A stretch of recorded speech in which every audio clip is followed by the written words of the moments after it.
As my mom made her way down the southern streets of Tennessee with the sun beaming through her windshield and the cool breeze sneaking their way into the car, there she saw me in the rearview mirror, twiddling my fingers and clasping onto my backpack, ready to start school, ready to finally be a student. For years, I had been asking my mom to put me into pre-kindergarten, to let me socialize with other kids, to let me start learning. But unfortunately, as my luck would have it, every time I tried to get into a program, I tested out of all the tests and they never allowed me to, so that I could make room for other students who actually needed to be within those programs. So on my first day of school, I can only imagine how I felt finally being in the car, finally having the opportunity to call myself a student, something that apparently I've always wanted to do. But my mom knew that I was also a huge mama's boy. In Spanish, we have something called mamitis, basically being like this social disease of a kid being super attached to their moms. So she was preparing herself for what might be a difficult goodbye when she dropped me off there at the school. I assume she probably got ready to tell the teacher how much of a mama's boy I was, how difficult that first week would be for me, really contemplating how I would manage finally starting school when I am so attached to her. And I imagine these are all the things she thought of as she stood in that line of cars dropping off their kid whenever it was their turn. And I also imagine, just based off who I am, that as I saw each kid run into the classroom, I wondered what they would be learning, how excited they were for school, and how excited I was to finally open that door and be another kid who got to expand their knowledge and again, call themselves a student. When it was finally our turn, I imagined that my mom hopped out of the car, ready to open the door and ready to tell the teacher all of these things. But to her surprise, when she opened the door, I completely ignored her, ignored the teacher, and ran straight into the building, straight into my elementary school. Looking at the man I am today and how much I love to learn, how much I love education, my mom isn't too surprised by that experience anymore. She, in fact, acknowledges that it makes a lot of sense. I have always been someone that chases knowledge, that wants to push themselves academically, that wants to learn about things that I don't know, who loves books, who loves reading, who loves to think critically. It's the way that I've always been, but as the years went on and as I got older, the first of days always became super anxious, super full of anxiety, super full of nervousness for me. Just a day that was pretty scary.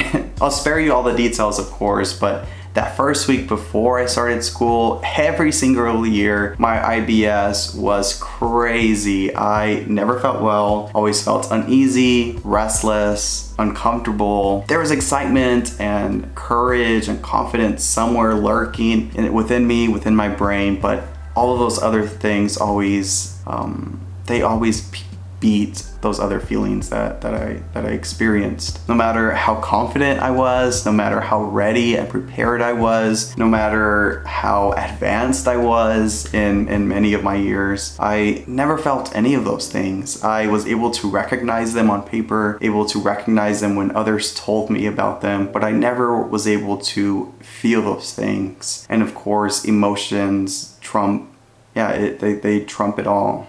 So with 7 days before I start medical school, I can't help but think about that kindergarten boy all those years ago. I can only imagine how confident that boy was, how ready he was. Yeah, probably a little anxious and nervous, but how excited he was for the thrill of it all. And with a week to go, I just hope that I can find that boy within myself, find that part of my identity, and really bring that to the forefront of everything else that I'm feeling a week before I start medical school. I want to chase all of the opportunities that are presented to me and that of course make sense to me. I want to challenge myself academically. I want to think critically about the material that is given to me, that I'm being taught to learn. I want to challenge myself, of course academically, but also professionally. I want to be able to have conversations with people who I of course respect and look up to and am so honored to be learning from, but also recognize that I will one day also be those people for others. I want to inspire my community. I want to push my community. I want to show other queer Latino men that this is a path that could be for them too if they aren't already considering it. I want to show that someone from my background is capable of accomplishing all of these things while also being someone who just genuinely thinks about the world in a way that matters.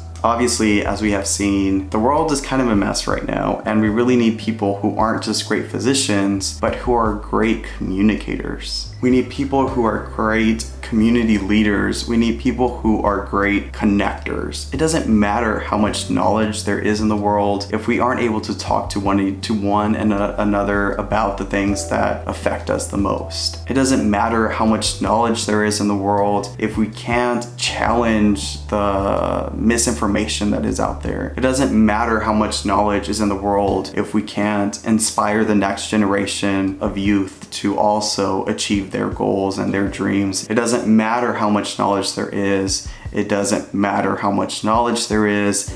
It doesn't matter how much knowledge there is. Knowledge is just a bunch of facts without people who are there to claim them, share them with others, and bring a whole community of others with them. So yeah, these are the things that I'm thinking of a week before I start medical school. Also, I'm currently in my laundry room that is currently holding all of our boxes.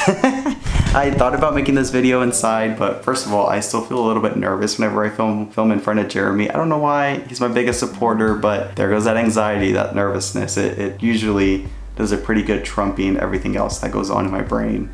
Usually. I do overcome it eventually though. In next week's video, of course, I want to show you guys the apartment tour. We're getting a couple of things in today that I think will complete the place as best as it could be completed right now. But of course, I'll be more than happy to update you guys a year from now when we, add more things to our living situation. And of course, if you're new here, my name is Santiago. I apologize-ish. Well, not really. This is an unconventional video, but this is who I am. This is how I think. But if you like me, if you like my other videos, which you can check out on my channel, I hope that you consider subscribing to my channel. I put out new videos every Monday-ish, or at least I try to. Please give this video a thumbs up if you liked it, and let me know how you think I should be feeling about everything down in the comment section below. Hopefully I did showcase that I am excited for everything that's going on and that I am feeling a grand, immense amount of pride in where I am and what I'm doing, but I also want to express my authentic feelings. I'm nervous and anxious, and I think it's incredibly important for me to be vulnerable and to show that here on camera. You don't really see it a lot in other people,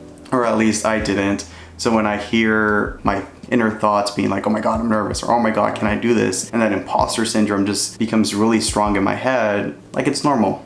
A lot of people feel those things, so I don't want anyone out there to feel like those feelings aren't valid, because they definitely are. And I definitely feel them. But while they're there, thoughts are not facts. I eventually trump all the anxiousness and nervousness that I feel, and I come out successful at the end. And yeah, I'm gonna be a student doctor. I'm gonna be a student doctor. That's crazy. Anyway, if you haven't got it vaccinated yet, please do it. If you haven't been reading the news, the Delta strain is really strong. Those in the community who continue to be unvaccinated are the ones who are being affected the most by this. So you don't want to be one of those. Go get your vaccine. I'll put resources down below so you can book your appointment now. And yeah, just do it. Come on, let's just be done with this. And of course, take care, and I'll catch you guys on the next one. Adios.